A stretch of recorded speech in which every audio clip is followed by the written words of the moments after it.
கர்த்தருக்குள் பிரியமானவர்களே, ஜூலை 5 இன்றைய பனித்துளிகளின் தலைப்பானது வஸ்திரங்களை பாதுகாத்தல்.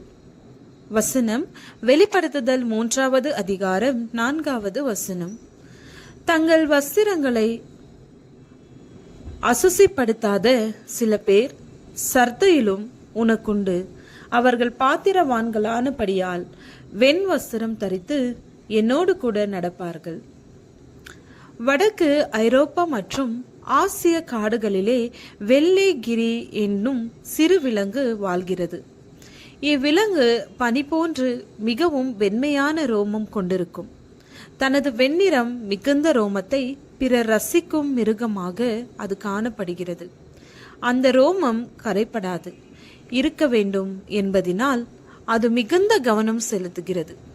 இவை கண்மலை வெடிப்பிலோ அல்லது மரங்களில் காணப்படும் துவாரங்களிலோ வாழ்கின்றன. இந்த விலங்கை வேட்டையாட நினைக்கும் மனிதர்கள் அதன் வசிப்பிடத்தின் நுழைவிலேயே மாசு ஏற்படுத்தும் அழுக்கினை பூசி விடுவார். பின்பு நாய்களை ஏவி காட்டு கீரிகளை துரத்த செய்வார். வசிப்பிடம் மாசுபட்டிருப்பதை கண்டவுடன் அந்த கீரி உள்ளே நுழையாமல் வேட்டை நாய்களிடம் சிக்கிவிடுகின்றன. தங்கள் வெண் வஸ்திரமாகிய ரோமம் மாசுபடாமல் காக்க அவைகள் தங்கள் ஜீவனையும் இழக்க துணிந்து விடுகின்றன.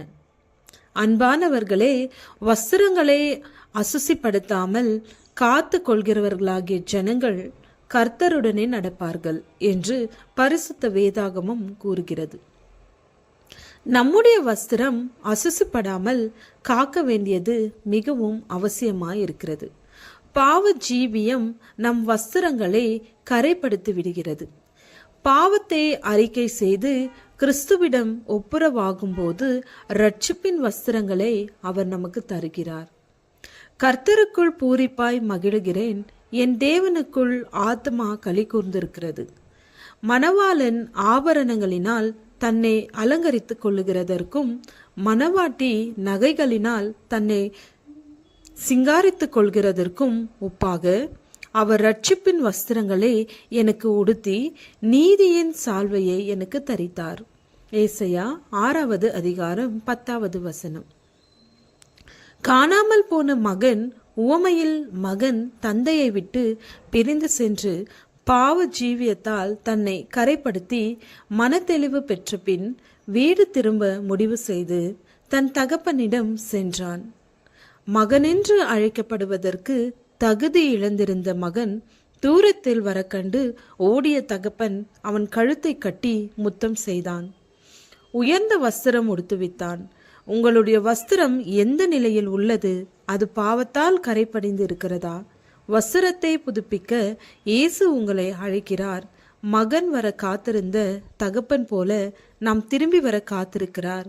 நம்முடைய தேவன் அவர் உயர்ந்த வஸ்திரமாகிய இரட்சிப்பை நமக்கு தர காத்திருக்கிறார்.